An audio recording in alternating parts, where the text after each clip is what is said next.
আমি মুহাম্মদ সাল্লাল্লাহু আলাইহি সাল্লাম কিয়ামতের দিন হাত ধরে আল্লাহর জান্নাতে চলে যাব, বলুন সুবহানাল্লাহ।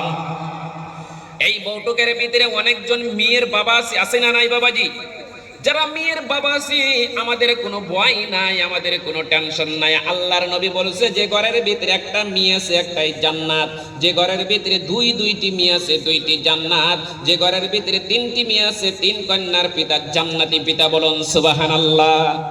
কিন্তু আজকে লক্ষ্য করে দেখেন বাবা, মেয়ে যদি ঘরের মধ্যে এসেছে, আমি বাবা জাহান্নামের তৈরি হয়েছি রে বাবা।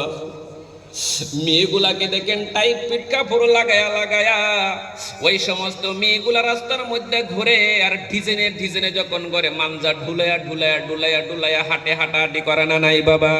ও বাবা, তুমি 5 লক্ষ টাকা দা হজ করেছো, তোমার মতন হাজি সাহেব গ্রামের ভিতরে কেউ নাই, তোমার মতন কারি সাহেব এই গ্রামের ভিতরে কেউ নাই।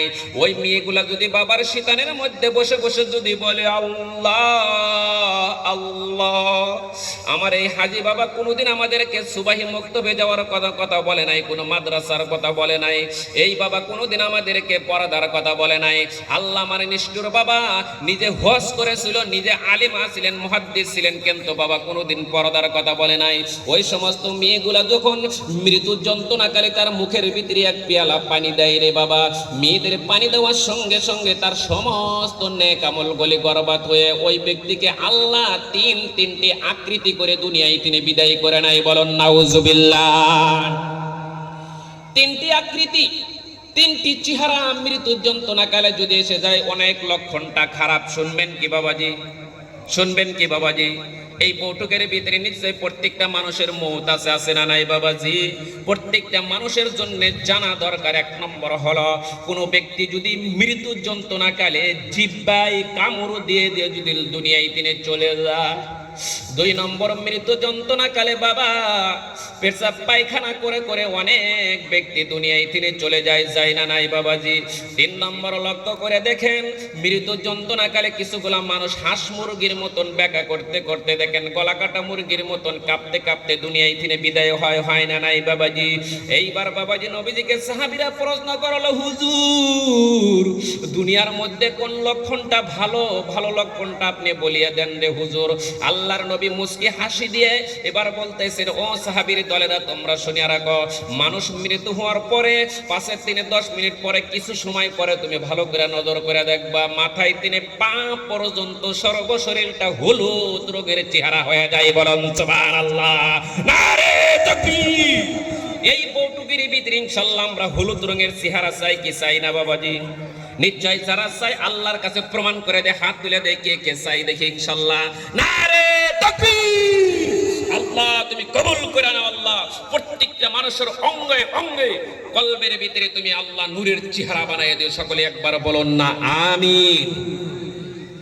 এইবার বাবাজি আপনাদের পায়ে ধরে বলছে, বাবাজি ভালো করে শুনিয়া রাখেন, আল্লাহর নবী মেয়েদের জন্য কিরকম পাগল ছিলেন। আল্লাহর নবী একদিন আল্লাহর নবী হযরত আয়েশা সিদ্দিকা রাদিয়াল্লাহু তাআলা আনহাকে বলছিলেন, আমি জীবনে আমার মেয়েদেরকে মনে হয় বেশি অংশ আমি মা বলে ডাক দিয়েছি।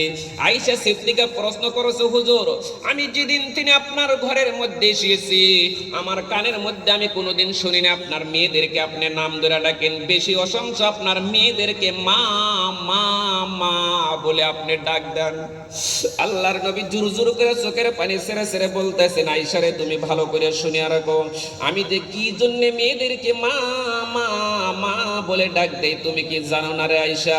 আমি নবীজি যখন তাইফের জমিনের ভিতরে একবার না দুইবার না তিনবার করে জমিনের মধ্যে যখন বেহুশ হয়ে আমি পড়ে গিয়েছিলাম, যখন মেয়েগুলা স্বামীর বাড়িতে শুনলো আমার বাবার শরীরের ভিতরে রক্ত, আমার বাবা কথা বলতে পারে না, আমার বাবা জৈব অবস্থা হয়েছে, এই সময় মেয়েগুলা স্বামীর বাড়িতে আব্বা আব্বা বলে দেখেন নবীজিকে দেখা করতে চলে যায়। এই বৈঠকের ভিতরে অনেক মুরব্বী জান আছেন বাবাজি মেয়েকে বিবাহ দিয়েছেন। মেয়েগুলা যখন শুনবে আমার বাবা প্রচন্ড জ্বর উঠেছে, বাবা কোনো কথা বলতে পারে না, বাবার অনেক বেমার, মেয়েগুলা স্বামীর বাড়ির থেকে আব্বা আব্বা বলে ধরে বাবার বাড়িতে চলে যায় না নাই বাবাজি? আল্লাহর নবীর 4টি মেয়ে আল্লাহর নবীর কাছে যখন চলে গেল, আব্বা আব্বা তোমাকে তাইফের ছেলেরা এত মারপিট দিয়েছে, তাদের জন্য কি তুমি কোনো শেকায়ত জানাইতে পারো নাই? তাদের জন্য কি তুমি কোনো বরদোয়া মেরে দিতে পারো নাই? আল্লাহর নবী বলতেছেন, মা মা তোমরা ভালো করে শুনে রাখো, আমি কোনো তাইফের ছেলেদের জন্য কোনো বরদোয়া মেরে দিতে পারবো না, তাইফের ছেলেদের জন্য কোনো শেকায়ত জানাই নাই। কারণ যদি আমি একবার বরদোয়া মেরে দেই, তাইফের ছেলেদেরকে দুই পাহাড়ের চিপ্পা দিয়ে আল্লাহ দুনিয়ায় তিনের টুকরা টুকরা করে দিব। আমি নবীজি কার কানে শোনাইতাম লা ইলাহা ইল্লাল্লাহ মুহাম্মাদুর রাসূলুল্লাহ। এবার তিনটি মেয়ে নবীজি থেকে যখন বাহিরে চলে গেল, ছোট্ট মেয়ে মা ফাতেমা ঘর থেকে বাহির হলেন না। আপনারা লক্ষ্য করে দেখুন বাবা, ঘরের মধ্যে যদি দুইটি তিনটি চারটি মেয়ে থাকে, বিশেষ করে ছোট্ট মেয়েগুলা বেশি বেশি বাবার প্রেমিকা হয় না নাই বাবাজি? ছোট্ট মেয়েগুলা এত ভালোবাসে, বাবার শীতানের মধ্যে বসে বসে বলতে, বাবা বাবা তোমাকে আমরা ছেড়ে দিব না। এবার আল্লাহর নবী যখন একটু ঘুমায় গেল, আল্লাহর নবীর মাথা মালিশ করতে করতে নবীজি যখন ঘুমায় গেছে, নবীজি স্বপ্নের ভিতরে দেখে রে মুসলমান, এই বউটুকের ভিতরে মা হারা সন্তান অনেক আছে, আসি না নাই বাবাজি? এই বউটুকের ভিতরে বাবা হারা সন্তান আছে রে বাবা। হঠাৎ করে যদি আপনি রাত্রে ঘুমায় আছেন, ঘুমানোর মধ্যে স্বপ্নের ভিতরে যদি আপনার আব্বা আপনাকে আব্দুর রহমান বলে ডাক দেয়, আপনার মা যদি বলে আব্দুর রহমান, ঘুমের দিনে কিছুগুলো মানুষ স্বপ্নে চিৎকার মেরে ওঠে না নাই বাবাজি? ঘুমের দিনে চমকে ওঠে, কয় আল্লাহ আমার মা আমাকে স্বপ্নে ডাক দিল, মা কোথায় চলে গেল? বাবা আমাকে স্বপ্নের ভিতরে ডাক দিল, বাবা কোথায় গেল? আল্লাহর নবী স্বপ্নের ভিতরে তাকায় দেখেন যে আল্লাহর নবীর 6 বছর কালে যে মা আমিনা ছিল, যে মা আমিনা 6 বছর কালে ইতিম করে কবরের ভিতরে চলে গিয়েছে, নবীজির হাত ধরে ধরে কান্দা শুরু করে দিয়েছে। স্বপ্নের ভিতরে দেখে রে বাবা, আল্লাহর নবী হাত ধরে ধরে বলছে, মা মা আমি নবীজি জীবনে কোনোদিন বাবার চেহারা মণ্ডলী আমি দেখতে পাই নাই। কত মানুষ বাবাকে বাবা বলে ডাকে, এই বউটুকের ভিতরে নবীর আশিক যারা আসলে চোখের পানি কেউ ধরে রাখতে পারবা না রে বাবা।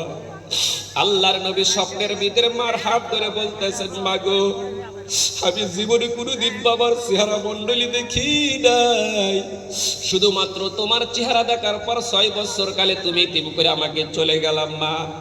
ও মা তোমার হাতটা ধরছি, তোমাকে আর আমি ছেড়ে দিব না রে মা। আল্লাহর নবী যখন থাপ্পা দিয়ে হাত ধরলো, ঘুমের দিনে আল্লাহর নবী চমকায় উঠলেন। ঘুমের দিনে চমকে উঠে দেখেন মায়ের হাত ধরলাম, মা কোথায় গেল? মায়ের হাত ধরলাম, মা কোথায় গেল? আল্লাহর নবী যখন কান্দা বেড়ে গেল, আল্লাহর নবী কাঁদতে কাঁদতে চোখের পানি যখন ঝর্ণার মতন জমিনের মধ্যে পড়ে গেল রে মুসলমান। এদিক দিয়ে হযরত জিবরাইল এসে বলতেছেন, ইয়া রাসূলুল্লাহ, ইয়া রাসূলুল্লাহ আপনি চোখের পানি ছেড়ে দিয়েন না, আপনি চোখের পানি ছেড়ে দিয়েন না, আপনি আর কাঁদবেন না। আপনার মায়ের কথা আপনার মনে হয়েছে, মাকে পেয়ে মা মা বলে কাঁদতেন, কিন্তু মাকে স্বপ্নে দেখছেন, এখন বাস্তবে আপনি দেখেন না। আল্লাহর নবীকে বলতেছেন, হুজুর স্বপ্নের ভিতরে যেমনে করে আপনার মার হাতটা ধরেছিলেন, ওই হাতের দিকে আপনি লক্ষ্য করে দেখেন আপনার ডান হাতটা কোথায় চলে গিয়েছে। আল্লাহর নবী ডান হাতের দিকে লক্ষ্য করে দেখে রে, শীতানের মধ্যে বসেছিলেন ছোট্ট মেয়ে মা ফাতেমা।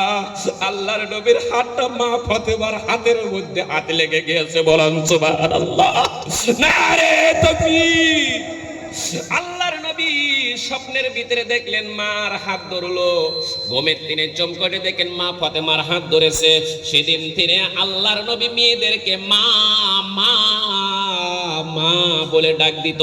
ইনশাআল্লাহ এই বউটুকের ভিতরে আমার ভাষাটা যারা বুঝতে পেরেছেন, ইনশাআল্লাহ মেয়েদেরকে আগামী কাল থেকে মা মা বলে কে কে ডাক দিবেন হাত তুলে দেখায় দেন ইনশাআল্লাহ। নারে তাকবীর। আল্লাহ তুমি কবুল করে নাও।